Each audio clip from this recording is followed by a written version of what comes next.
All right, welcome Caulin to Scaling Secrets. I am super pumped to talk to you about TikTok marketing. Now, Sweet. for the listeners here, Trash Collin's a friend, a partner at Otter PR, and he's got over 2 million followers on TikTok.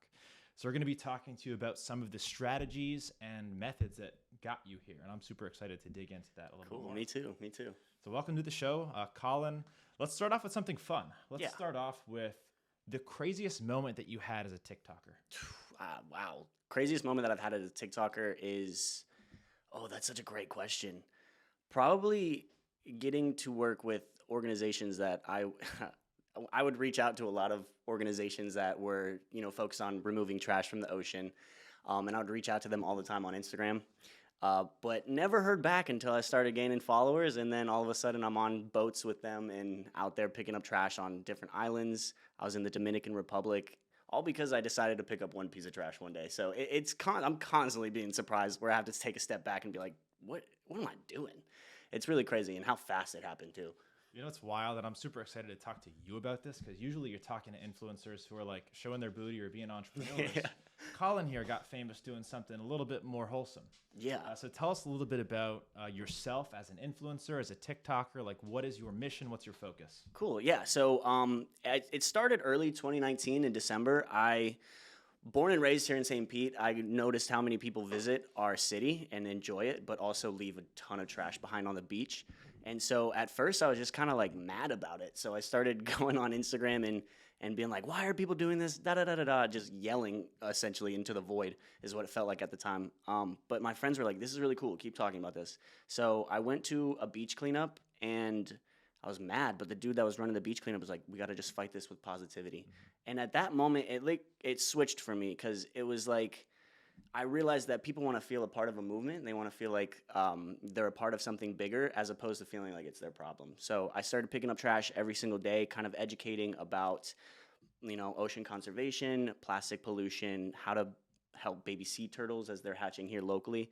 And with TikTok, there was a large youth following on there. And so they just kind of took it and ran, and they're some of the most passionate people that I've ever seen interact with me in my lifetime. So they motivate me. I continue to try and motivate them, and it's like this perfect circle and cycle feeding each other of just us hyping each other up to do some good.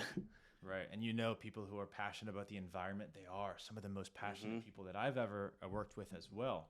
And it's so cool that you found this niche. Now, it sounds like you kind of stumbled on this by accident, but like, does your background have anything to do with what you're doing today? How did you get into trash? How did you start educating people on trash? Yeah, that's a great question. I have always cared. I mean, I have Snapchats in my memories from like 2016 of me like, why are people trashing the beach? So it's something I've always cared about. But as a creator, I've been on YouTube making videos since I was in 7th grade, like circa 2009. Oh, wow. So I was always in this creator space. And so I learned like the business side of it, like how to move and work in the spaces and the circles. And then over time, after gaining all that knowledge on the side, I kind of matched my passion with like environmentalism with my know-how to create videos. And this was just as short form content was getting really popular. So I just kind of threw everything into it really quick, really flashy, really loud. But also because, I'm talking about trash. There's only so many ways you can talk about trash. So I decided to go really hard on it.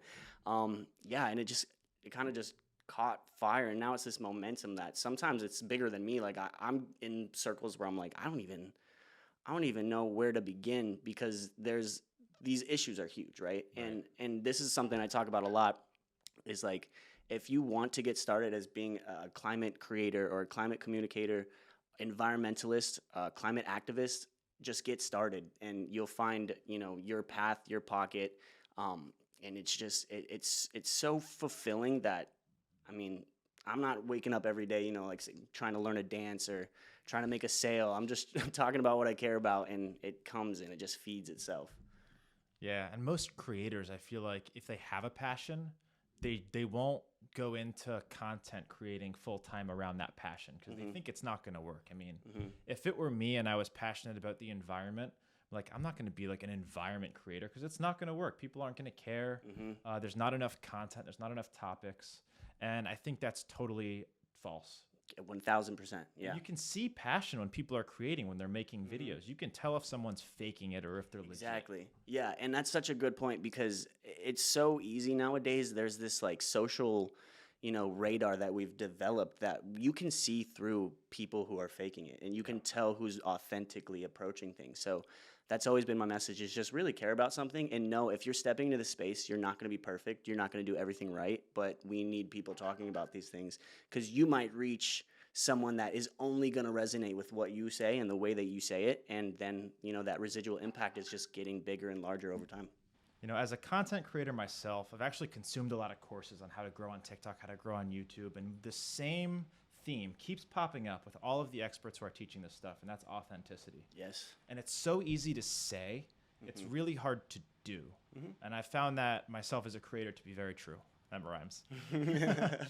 So let's talk briefly about authenticity, because everybody says it's so important, and I think it's really hard to contextualize. So what is your version of authenticity, and how can people get there? I have different levels of authenticity that I've kind of tried to expand on as my career has built. So the first one was when I was making these videos, when I was editing, I was cutting out the parts that I thought were really cringy and thinking, I was like, why did I say that? That was just goofy. That's not even a good joke.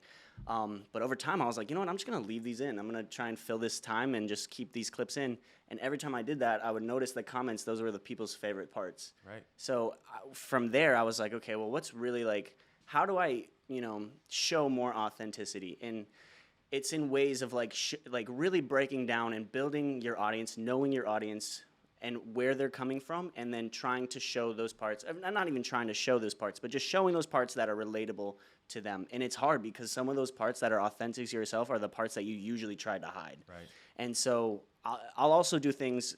This following thing that I do is, if I find a water bottle, I'll be like, hey, if I flip this water bottle first try, you got to follow me. But even if I don't land it, I'm going to show that I didn't land it and be like, well, I guess you don't have to follow me. But all of my comments are like, I'm still following you. You're doing a great thing for the earth. So it's just showing that you're like a real person. And they're calling it like a TikTok accent or a YouTube accent. And that's like the creator voice that you put on. Because, if I'm on there talking about trash and just talking like, hey, guys, I found this, that's just boring. I'm talking about two boring things. So bringing energy, but also not seeming like it's a character. Like, there's so many walls that you have to break down personally and show parts of yourself that you're really embarrassed to show sometimes, but that's where that authenticity is going to shine through. Yeah, I've also seen trends with creators going away from really high production value and going towards like shooting with your iPhone, doing more selfie style stuff. So it brings your audience, I think, closer to you. It makes them feel like it's a little bit more authentic. Totally. Yeah. I saw this video recently. It was like a minute, 30 seconds of him just talking to the camera in his bed, just woke up. And all of the comments were like, I feel like I'm on FaceTime with you. And that's like the realest interaction with somebody, is when they feel like they have that connection with you. And then being able to strengthen that as time goes. Yeah. Can you think of a time in your experience as a creator where you had to be a little vulnerable and show a part of yourself that wasn't comfortable? Yeah, man. Okay, this is good. So 2020 was probably objectively the worst year of my life, mixed with the best year of my life. So there's at one point where I had 2 giant black eyes, and I had to go on the next day and be like, hey, y'all, please ignore the black eyes. And it was like some family stuff that was going on, but it was bad. And I had to just be like, hey, because I was doing a challenge if I can pick up trash every single day of the year. And so I wasn't going to miss a day just because I have 2 giant black eyes. But I felt like a lot of love and support from that. And then the next couple months later, I was going through this breakup, and I was just really down this day. And I was like, hey, I'm feeling pretty down. Can you guys just drop me some hearts in the comments? And I had 30,000 comments of just hearts. You can scroll, and it's just hearts, hearts, hearts. So as soon as I started realizing that I can share deeper parts of my life with my audience and know that there's love and support there, was after that it was like I'm an open book. And I get a lot of people that reach out to me asking how to get started. And the best way is to jump in. There's no roadmap, there's no path. You just gotta carve out your own. It's probably the second most common theme that I've learned in the courses. There's the best time to start 10 years ago. The second best time is right now. Exactly. And you learn from your mistakes. No one's good when they start off. And it's funny what you say about being vulnerable and people receiving it really well, because I know that to be true. It's still so hard for some creators, including myself, to actually open up to a camera, to an audience that you don't see. I think it's hard as people to do that, just human to human. So it's even weirder when you're talking to a camera and then have to edit it back and be like, am I really about to just show everybody this? But I promise you, if you just try it, you will see that love and that energy on the support, and know that you're being more relatable to people when you're opening up in that way. 100%. So authenticity, totally key. Definitely something that people need to kind of work with, find their own, what did you call it, a TikTok accent? Yeah, find your TikTok at your creator voice. Find your own creator accent. Beyond that, I'm sure there's a lot of things that you've learned along the way as a content creator to speed up your growth, to improve watch time on your content, on your short videos. So I'd love to dive into some of those strategies. Cool. I mean, there's a few different aspects at play for what makes a successful video, what makes a successful influencer. And correct me if I'm wrong or if I miss anything. One, you need to capture attention. That's as the people are scrolling the hook. Yeah. First 3 seconds, you need to get them to watch. You need to get them to subscribe, which is a whole other thing. Baiting and switching is bad. Why don't you just walk me through your process as a content creator? Yeah. So I have a different types of styles of videos, but the main one that I do is I'll go out to the beach every morning, and that hook that you're talking about is me asking, is the sand fluffy or crunchy today? And I'll just shove my hand into a pile of sand, and we have the best sand in the world here, and I will die by that. #1 in the world, like 10 years in a row. And so, like, just seeing the satisfying nature of the sand just going, and if it's fluffy, everyone's like, ah, and then if it's not, they're like, oh, I miss the fluff. So it's like and when they see the sand, they know exactly who they're watching. So having a really specific hook to you that it doesn't necessarily have to, like, be like, I mean, there's this dude, I don't even know if I can quote his videos, but he's like, here's how to drive drunk. And then it's like all of his hooks are like the craziest, most insane thing you can hear in the first 3 seconds of a video. Right. So it makes you go, watch this. You're like, wait, what? Also, what I've noticed is the vaguer and the least amount of context in that first 3 seconds helps a lot. Like, if you jump into the middle of a conversation, people are like, okay, what's going on here? So that's also a trick that I try to tap into sometimes. And then you want to transition into the actual meat of the video. Right. So with TikTok, what's great is you can take someone's comment and make that the video prompt. So with me specifically, I get a lot of comments of like, can you find 12 water bottles, 2 toys, and 18 cigarette butts? So they're like making the content for me. I'm like, this is our thing today. And then I go out and I try to find all that stuff.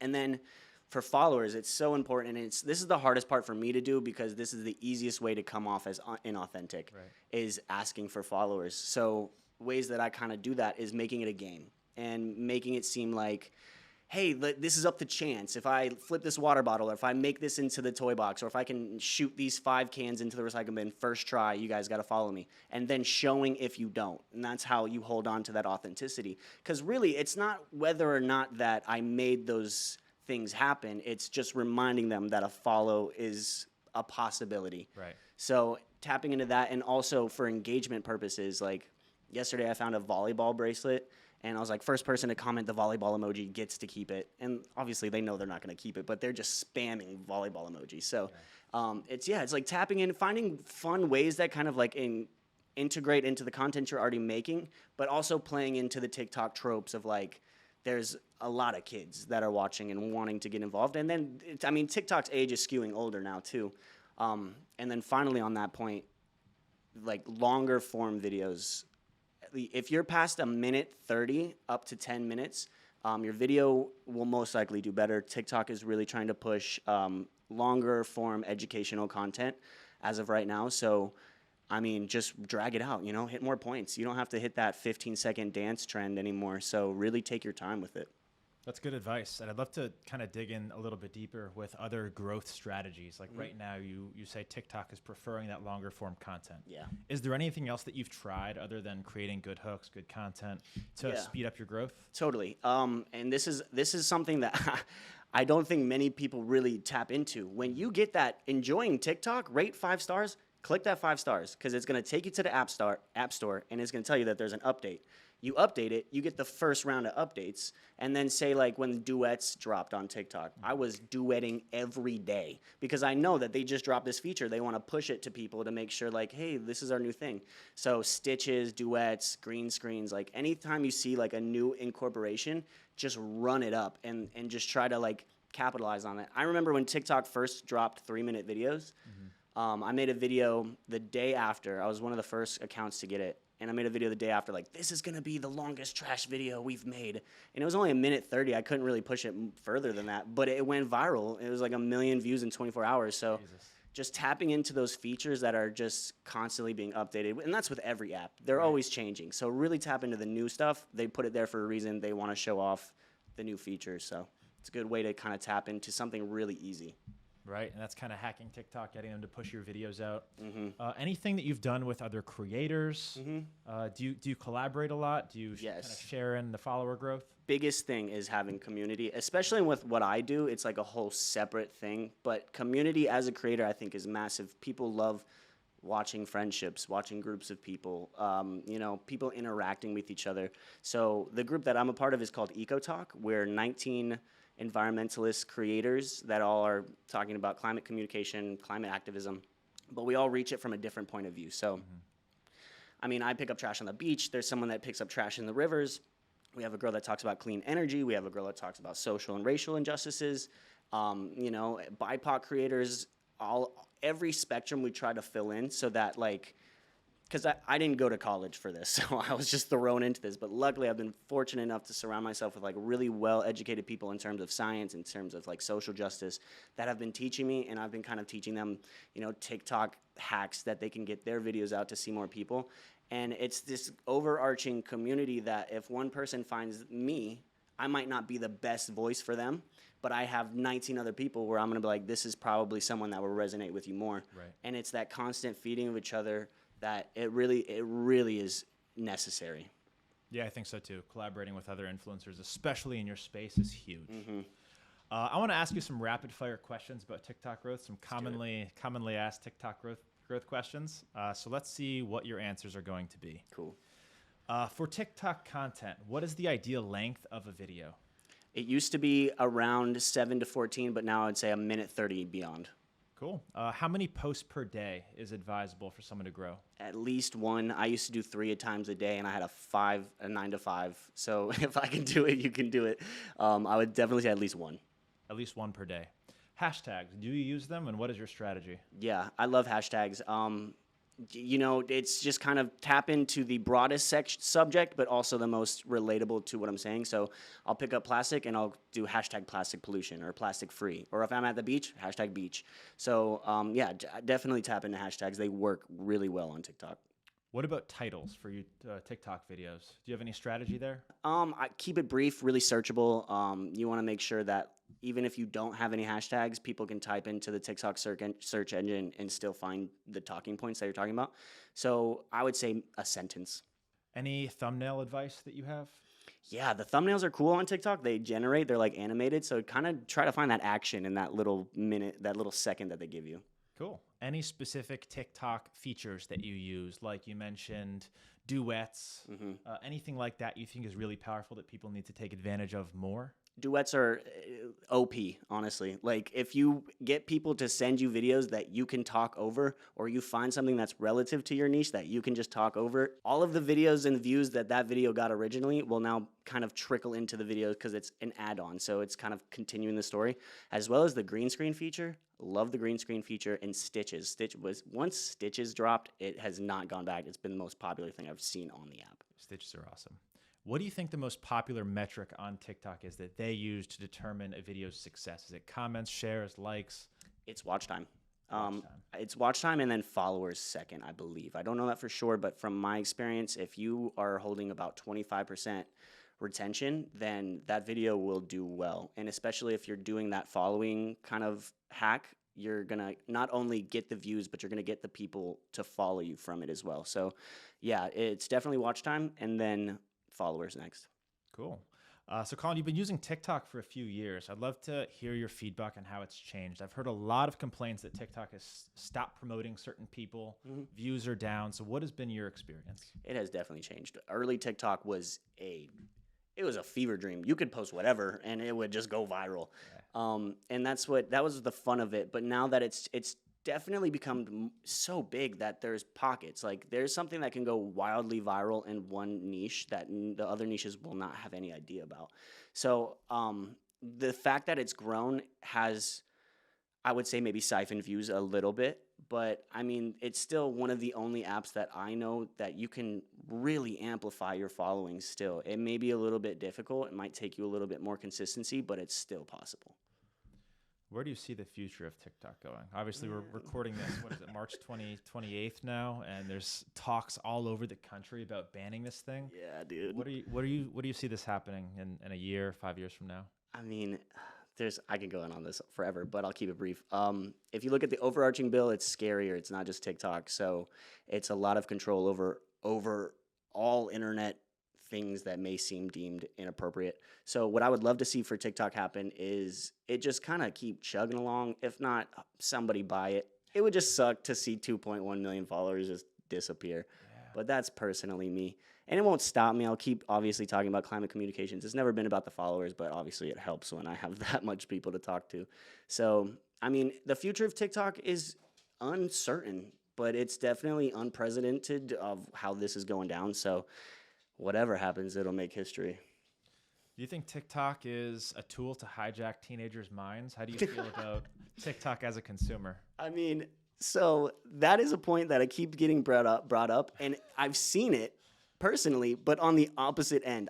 Kids will send me videos of them going out in their neighborhoods and picking up trash, and also telling their family to, stop smoking cigarettes, and like actually organize beach cleanups in their communities. I'm like, well, how are y'all not seeing this part? Like, if TikTok's so bad, then let's make good content. You know what I'm saying? So I think that it's not hacking minds, but it's influential. But there's good to every bad. I agree, and I think that's with every social media platform, right? There's obviously it's a suck on attention, and it's a suck on kids' ability to focus. Yeah. But at the same time, it connects people, it educates people, it's freedom of information. So it's a tough one to navigate all around. Certainly. And it's been that freedom of information is so fascinating to me because of how I can watch something that may have been on mainstream news, but I can watch it from a firsthand account of somebody was there. Like, that's wild to me. It's kind of like Snap Maps. I don't know if you guys ever use Snapchat Maps. It is wild. If you go onto the map, you can zoom in and see a story from the last 24 hours of anywhere in the world. Oh, wow. And nobody knows about it. It's like the wildest thing. But yeah, I mean, that's a really cool thing too if you're traveling because TikTok's a huge search engine in that way. Yes. Where you like, oh, I'm going to Tampa. What's some cool stuff in Tampa? And then you get 100 videos like 10 things happening in Tampa this weekend. And you're like, okay, cool, bet. It's same thing as Snapchat, but I don't even know what my point was, but I love Snap Maps. That is wild. My girlfriend also uses TikTok as a search engine. She wants to cook something. She wants advice on where to go. She goes straight to TikTok. I go to Google. I think it's the future. I think most people are doing TikTok now. Right. And that blew. I've been on TikTok since 2019, and that blew my mind. I was like, what do y'all? Because I guess my search engine is weird. If I search something on TikTok, I get no videos. I only get users, hashtags, and sounds. Yeah. I've tried emailing them, like, can you fix it? But like I don't know. But the fact that you can do that and get some hyper like local account of something is so cool. So cool. I agree. Caulin, for people who are listening to this episode or watching and they want to start TikToking, they want to be a TikTok creator, what is your number one piece of advice for that person? Find something you really care about. Like if you're out here just trying to do it for the sake of having a bunch of followers, you're going to have a longer journey than a lot of people who just are talking about something, educate something, showing something that is personal to them. And it could be a wide range of things, but just get started and figure out what your niche is and what's working best in your niche, and then try to like innovate and pioneer different ways in that niche that you can be seen. I think everybody needs two things. I think you need your main thing and then something to add on top of that. So for me, I'm an environmentalist, but the thing I added on top of it is I'm also a creator. So I mixed them. So if you can find a way to do that with what you're already doing, you're golden. That's great advice. Caulin, what is one mission that you're on where us and our followers can support you? And then two, where can people find you and connect with you? Cool. Yeah. A mission that I've been really passionate about lately is getting these toy boxes on our beaches. It's helping fight plastic pollution and giving toys for kids who don't have any to play with at the beach. So far, we've added 3 to Pinellas County, working on a 4th one. And you can follow me on TikTok, Instagram, and YouTube, all under Trash Caulin. My name is spelled Caulin. And then also trashcaulin.com. We're also going to open a way where you can report EPA regulations. So check out for that, and let's get snitching on these people that are polluting our ocean. Let's get them. Caulin, it was a blast having you on the show today. It's a lot of fun. Appreciate it. Yeah, it's fun to be here. Thanks, man.